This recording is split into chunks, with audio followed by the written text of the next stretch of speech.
Halo guys, selamat datang kembali di channel Stockaholic. Nah, sekarang tanggal 15 Januari ya, saya akan memberikan ulasan tentang yang terjadi seminggu kemarin dan juga seminggu ke depan. Nah, sebelumnya saya ingin kita sama-sama berdoa untuk bencana yang kedua kalinya ya, setelah ada pesawat jatuh Sriwijaya Air. Kali ini kita ada bencana gempa bumi di Sulawesi. Yuk, mari kita sama-sama doakan semoga tidak terlalu banyak korban jiwa dan semoga cepat pulih ya.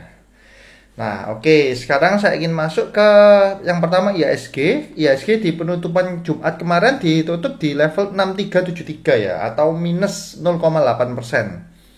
Nah, ini minusnya cukup kerasa 0,8%, di mana asing juga keluar sebanyak 122 miliar. Nah, kalau kita cermati, kalau selama 1 minggu, asing itu masih masuk ya, di IHSG itu 4,8 triliun. Jadi, keluarnya di hari Jumat dengan masuknya selama 1 minggu, itu bedanya jauh banget. Nah, di sini saya bisa bilang bahwa sebenarnya koreksi ini adalah koreksi yang sangat wajar. Karena IHSG sendiri sudah mengalami kenaikan yang cukup signifikan. Ini ya, chartnya IHSG. Nah, IHSG ini kan sudah bullish di sejak ini, 5 ribuan ini. Dia naik sampai ke level 6.400-an ini ya, tertinggi. Terus ini ada penurunannya. Kalau saya bilang sih masih koreksi yang wajar lah. Karena nggak mungkin grafik itu selalu naik terus, itu nggak mungkin. Pasti ada penurunan. Ini orang-orang pada take profit. Dan asing pun take profitnya nggak terlalu banyak sih. Cuman sekitar 100 M-an ya. Ini dia keluarnya cuma sekitar 100 M-an. Jadi nggak terlalu berpengaruh yang signifikan. Kita lihat juga nanti bagaimana perkembangan di hari Senin ya.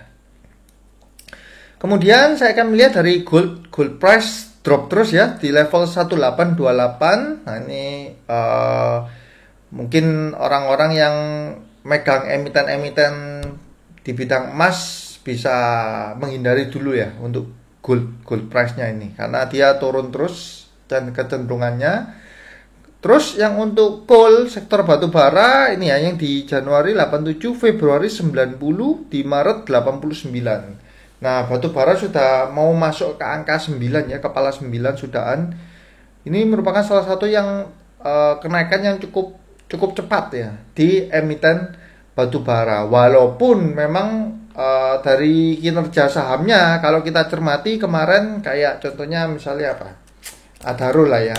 Adaro terakhir juga mengalami penurunan ya di hari Jumat ya, hari ini ya, tanggal 15 ini kan Jumat. Nah, ini mengalami penurunan. Kemarin ini candlenya kan malah merah terus ini. Yang agak lumayan masih, kalau nggak salah yang PTBA ini masih lebih lumayan lah candlenya daripada si Agro. Nah, ini dia sempat mengalami kenaikan ya. Waktu di mention di mana ya? Kalau nggak Kaisang ya Yusuf Mansur ya. Saya lupa, pokoknya ada dimensi lah tentang PTBA ini. Nah, terus kita lihat selama seminggu ini saham apa saja yang dikoleksi oleh asing. Nah, ini yang di hari Jumat ya, hari ini tanggal 15. Itu asing paling banyak beli di saham Tbig ya. Tower ini punya Saratoga Group ya. Terus Bank Jago, Arto. Nah, ini kenaikannya juga ngeri ya, yang Arto ini ya. Sama Kalbe Pharma ini adalah salah satu emiten farmasi yang bertahan bahkan mampu untuk naik ya di saat emiten yang lainnya itu hancur lebur ya. Nah, ini volumenya 200 M, 100. Kalau yang jualan paling banyak ini ya, asing paling banyak berjualan di BRI ya, yang lainnya dia tidak terlalu banyak sih. Kalau saya lihat dari volumenya masih normal. Nah, ini paling banyak berjualan di BRI. Wajar karena BRI sendiri sudah mengalami kenaikan yang cukup signifikan. Ini kalau kita lihat chartnya ya, BBRI ini sudah naik sampai level 4000 berapa kemarin. Nah, ini 48 ya, udah jebol all time high-nya. Terus dia ada koreksi, sekarang cukup dalam 4% ya, 4%-an, sekarang ada di level 45.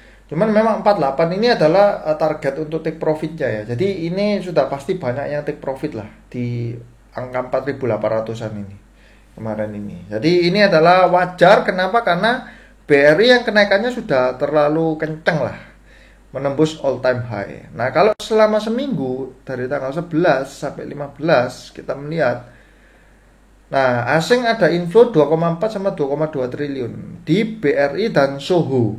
Nah, ini ya. BRI asing inflow banyak banget yang menyebabkan naik. Jadi dia keluarnya itu tidak terlalu banyak. Kan sekitar 200 M aja. Terus di Soho. Soho ini juga saham yang antik ya. Kemarin saya sempat lihat dia sempat ARB terus naik kenceng. Hari ini saya belum lihat loh. Ini arah. Bentar ya, saya cek dulu. Oh ya, arah lagi ya. Kemarin dia sempat turun terus naik. Ini. Nah ini ya, sempat turun, drop, terus naik lagi ya arah. Hari ini dia naik lagi. Setelah dibeli oleh asing. Nah, Soho ini memang saham yang juga bergerak di sektor farmasi kalau nggak salah saya. Soho Global Health ini ya. Ya, di farmasi ya, sektor farmasi. Kepemilikannya individu semua, mungkin keluarga-keluarganya ini ya. 38, 48, 58, 68, 76, 86, 82, 90. Wah, ini returnnya dikit sekali. Ini saham-saham kayak gini gampang sekali untuk diangkatnya. Ini kalau di total sudah 90%-an kurang lebih. Jadi retail cuma dikasih 10%. Nah, ini ya, dengan 2,7 miliar saja sudah bisa menaikkan 20%. Nah, saham-saham seperti ini riskan ya kalau mau dikoleksi. Kenapa? Karena kalau kita masuk dalam jumlah yang cukup besar, dia pasti tahu lah, si bandarnya pasti ketahuan. Jadi bisa kita wave aja, terus ada yang masuk lagi itu di Astra ya, ASII 600M, BCA, BMRI, Telkom, Tibik. Jadi ini adalah saham-saham yang blue chips. Jadi asing masih masuk di blue chips ya, cukup banyak nominalnya.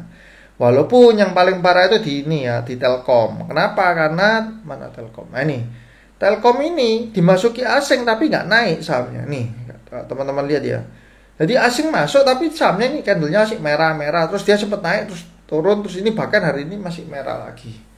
Berbeda kayak kalau kita lihat kayak yang tadi ya, kita ngomong BRI. Nah ini naiknya udah kenceng sekali, terus baru merahnya di terakhir. Kalau Telkom ini enggak. Nah ini. Nah, habis naik terus dia turun seperti ini. Cuman kalau saya pribadi melihat Telkom ini cukup menarik ke depannya dengan fundamental yang sangat bagus, ada didongkrak dengan 5G ya. Oke, dari pergerakan asing, jadi kita bisa menyimpulkan bahwa asing memang ada koreksi di hari Jumat ini adalah koreksi yang wajar, bukan koreksi yang berlebihan. Kecuali kalau misalkan nih nanti ya amit-amit, jangan sampai ya hari Senin itu tiba-tiba misal nih asing keluar 2 triliun atau 1,5 triliun ya, menyebabkan IHSG turun lumayan tajam. Nah itu baru kita agak warning. Kalau koreksinya seperti ini menurut saya sih nggak terlalu khawatir ya. Kenapa? Karena kalau kita misalkan lihat ya mana? Nah ini ya, ini adalah heat map sektornya ya. Yang hijau cuma sektor properti dan construction ya. Ini ada Waskita, Wika naiknya ugal-ugalan ya, 12%, 10%, PTPP 8%. Terus kalau yang dari properti nggak terlalu, yang konstruksi yang gila-gilaan. Nah, terus yang mining, perdagangan, consumer terutama banking ya, finance ya, ini merah ya, merah darah ini. Hampir semua merah ya. Padahal salah satu bobot terbesar tuh ada di finance ya. Dengan kapitalisasi yang cukup besar di IHSG. BRI merah minus 4%, BTN minus 2,6%, Bank Danamon, Bank BNI ini minus semua. Jadi ini cukup memberatkan. Di samping ada saham-saham yang farmasi yang hancur lebur ya. Kayak ini, misalkan saya kasih lihat KF. Ini KF. Nah, ini dia sudah ARB 1, 2, 3. Hari ketiga ARB. Nah, kalau saya lihat dia ARB di hari ketiga ini volume overnya ini masih gede banget ya, 295.000.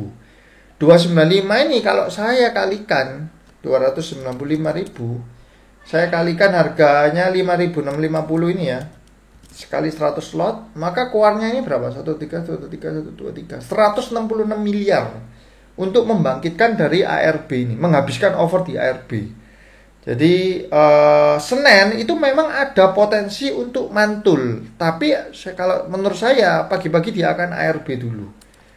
Jadi 5650 dikurangi 7%, berapa nih?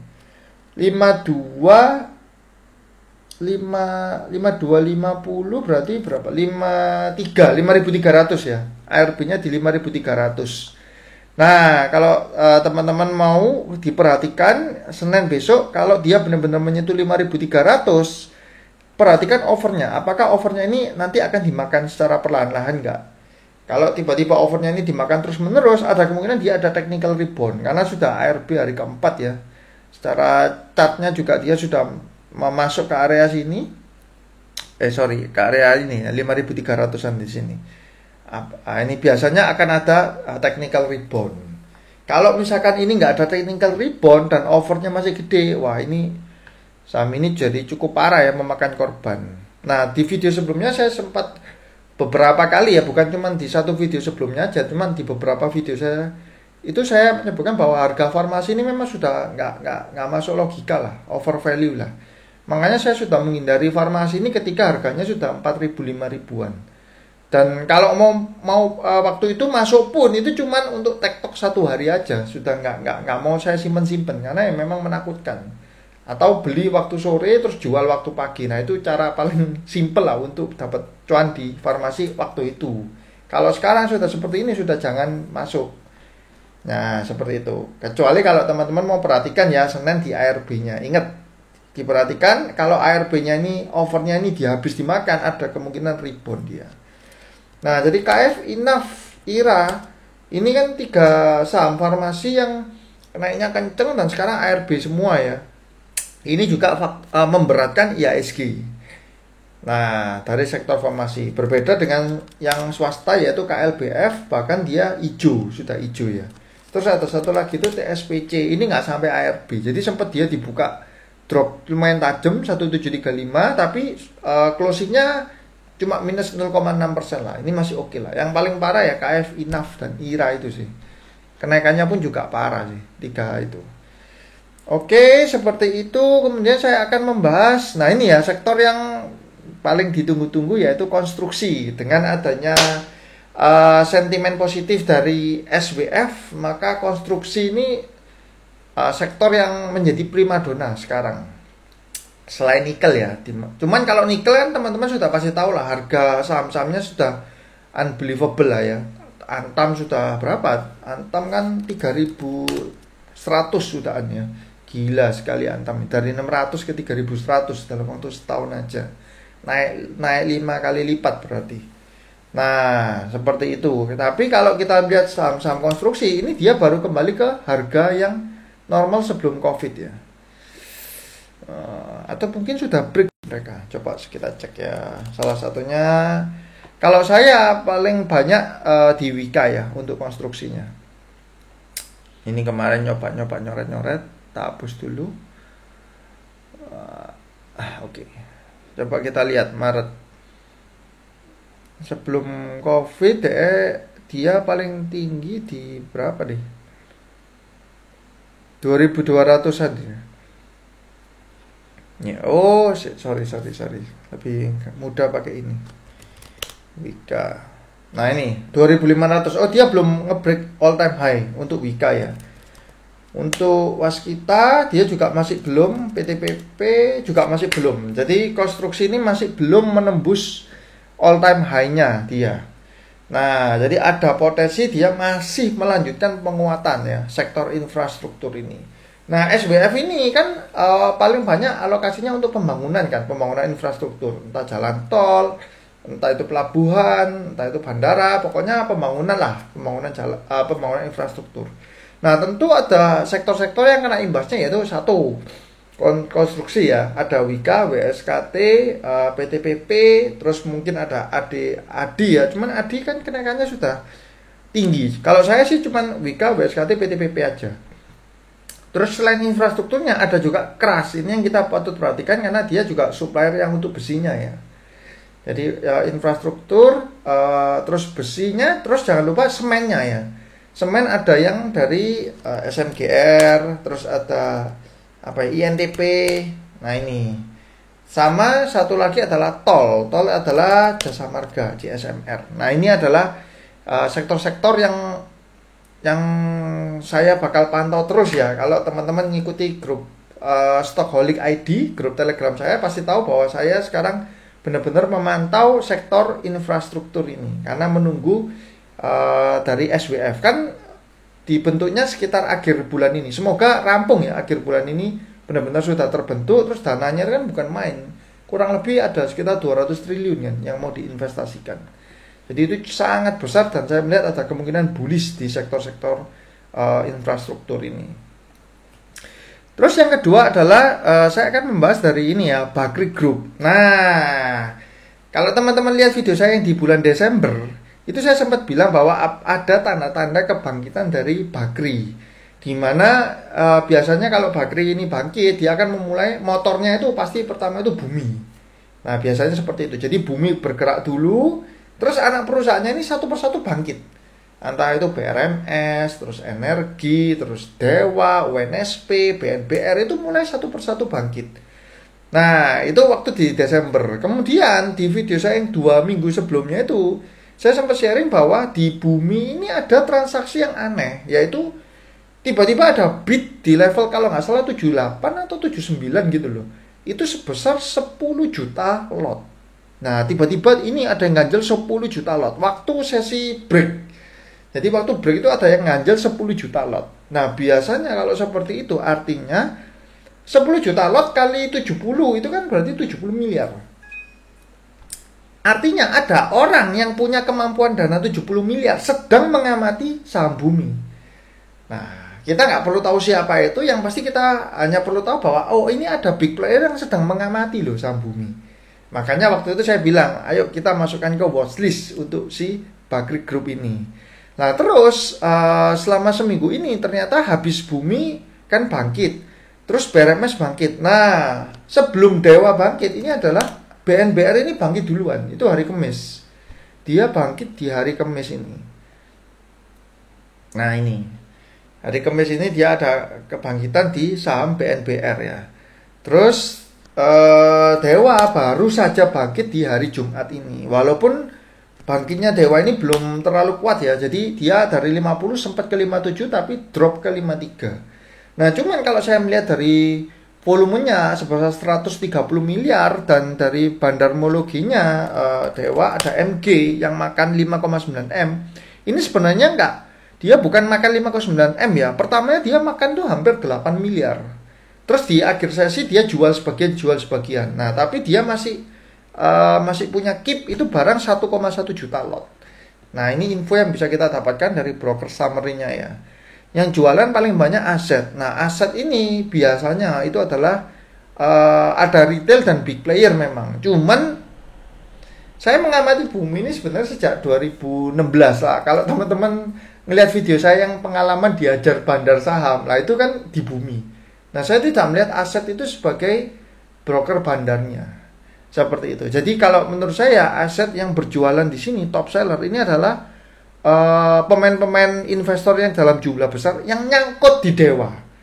Yang nyangkut mungkin sejak tahun 2016 ataupun tahun-tahun sebelumnya, terus karena Dewa bangkit sama dia dijuali semua. Nah, itu yang analisa saya. DR ada yang main. Memang DR di bumi ini sudah sering, dulu pun sudah sering. Tapi aset ini enggak. Aset ini bukan player di bumi.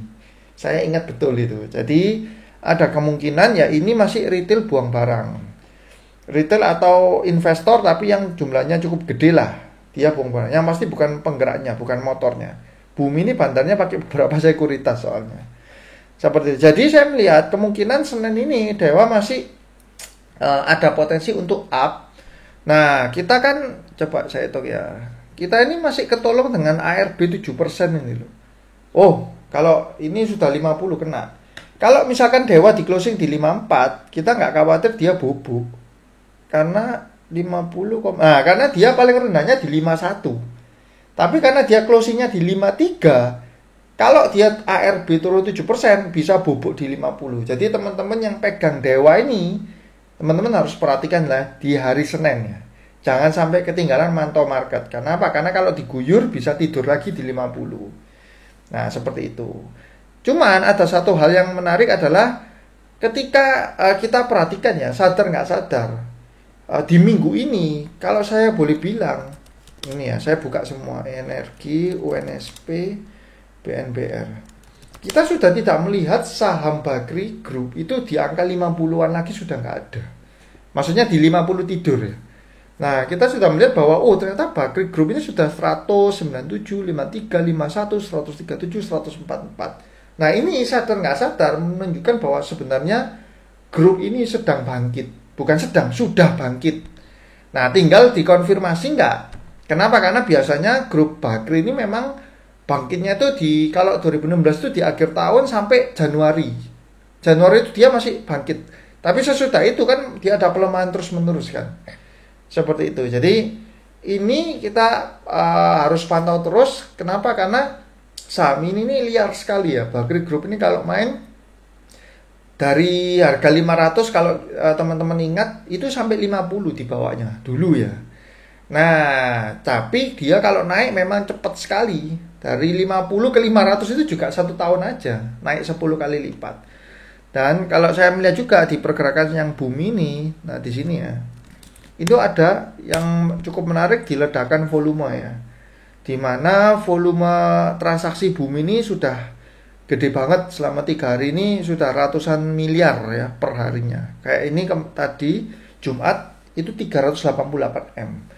Jadi saya melihat potensinya ini masih cukup bagus lah untuk di saham-saham Bakri Group untuk trading yang buat teman-teman yang suka untuk suka yang high risk high return. Nah, ini cukup menarik.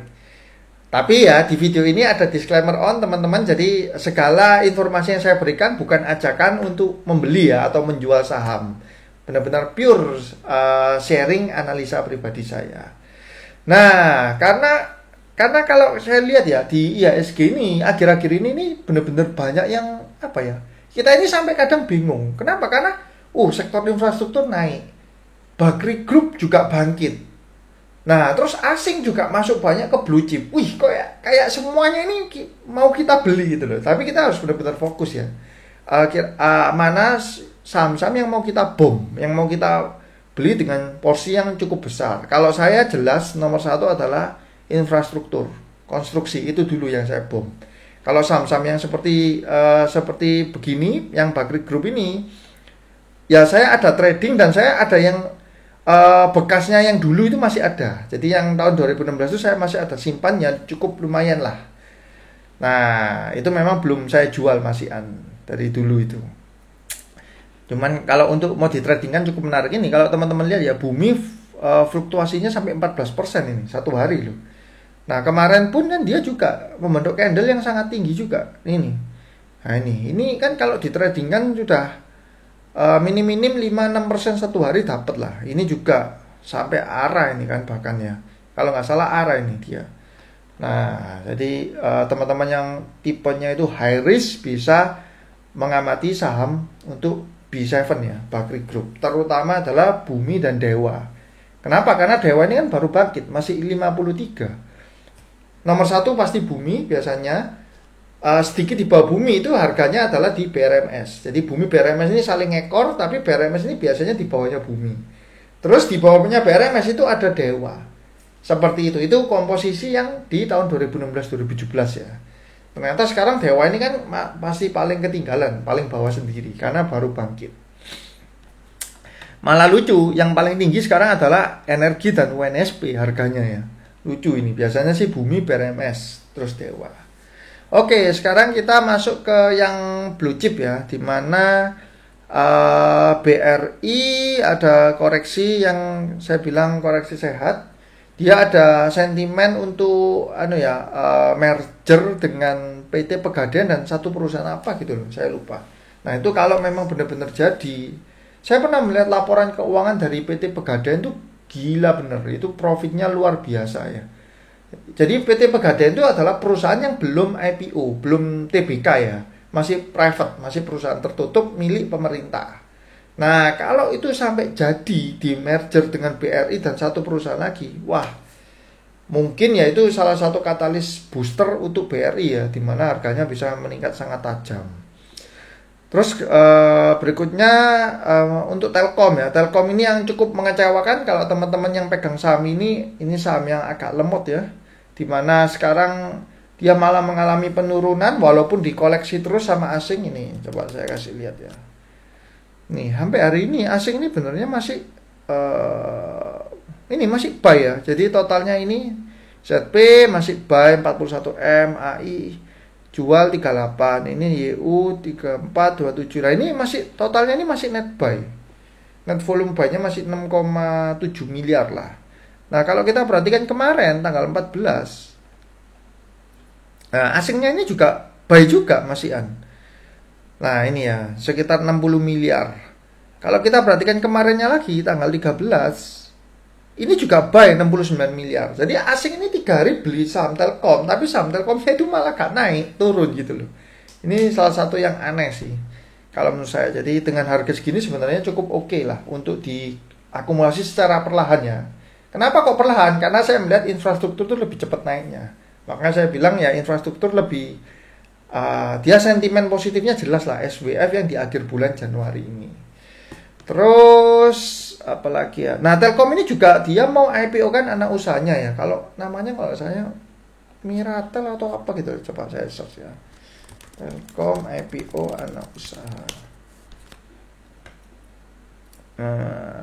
Mana ini? Miratel kalau nggak salah namanya. Oh, Mitratel. Mitratel akan melakukan. Nah, ini anak usaha Telkom yang di bidang tower ya. Kayak TOWR sama TB gitu.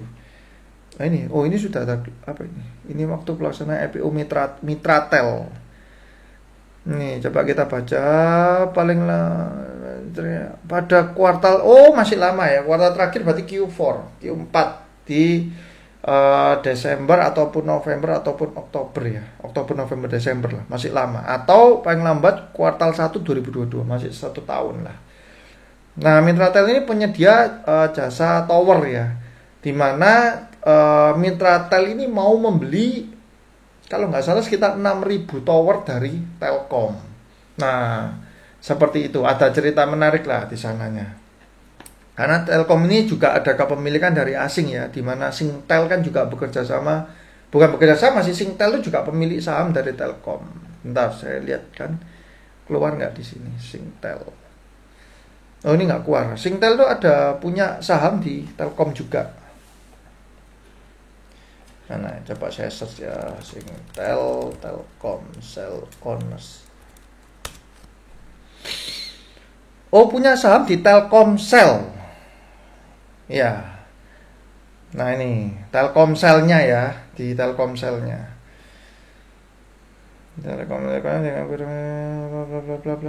Nah, jadi pembelian Mitratel dari towernya Telkom dari Mitratel ini sebenarnya cukup positif karena kan Mitratel itu sepenuhnya punyanya si Telkom sendiri. Seperti itu. Jadi kalau itu dicaplok dibeli, maka keuntungan atas towernya itu kan nggak dibagikan ke si Singtel itu. Itu yang cukup menariknya. Dan ditambah lagi adalah dengan booster 5G ya. Cuman ya lemot sih saham ini. Makanya itu saya bilang masih bagusan infrastruktur. Terus berikutnya ada saham yang bukan dipom lah, maksudnya di-mention oleh si Kaisang. Nah, ini ya, kalau kita melihat seperti ini ada bit-bit gila-gilaan gini, 1 juta lot. Aneh kan ini, 1 juta udah berapa nih?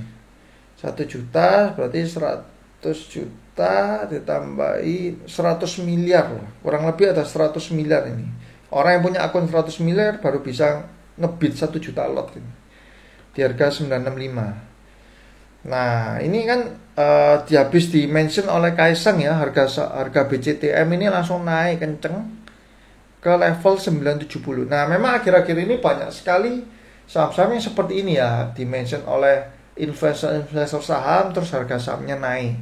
Walaupun sebenarnya saya nggak terlalu merekomendasikan atau suka dengan cara-cara seperti itu. Saya lebih senang kalau misalkan teman-teman semua juga mempelajari juga secara fundamentalnya perusahaan ini bagaimana sebelum membeli saham. Jadi jangan ini di mention ini terus tak beli saham. Wah, kacau ya. Nanti kedepannya itu bakal kacau gitu loh. Apalagi kalau misalkan market ini lagi crash. Misalnya market ini lagi turun, ISG-nya indeksnya turun. Terus teman-teman nyangkut dan teman-teman nggak ngerti cara analisa, cuma taunya beli dari mentionnya orang-orang. Wah, itu nemen sekali, parah lah. Nah, seperti itu. Ya itu cuman sekitar curhat lah supaya teman-teman juga ikut belajar untuk menganalisa, jangan mentah, ditelan mentah-mentah, ada mention terus ditelan mentah-mentah, terus ada orang investor saham bilang ini mau naik, mau arah, terus ditelan mentah-mentah, terus kalau nanti nyangkut itu bahaya. Seperti itu. Oke, sekian dulu ya video saya, dan saya juga berharap teman-teman kita semua saling mendoakan ya satu sama lain supaya kita semua sukses bareng, cuan bareng. Jangan lupa juga untuk support saya dengan cara subscribe, like, komen, dan juga share video ini. Kalau teman-teman juga belum punya channel untuk komunitas untuk bergabung di saham, ada channel saya di Stockholix ID, Stockholix spasi ID ya.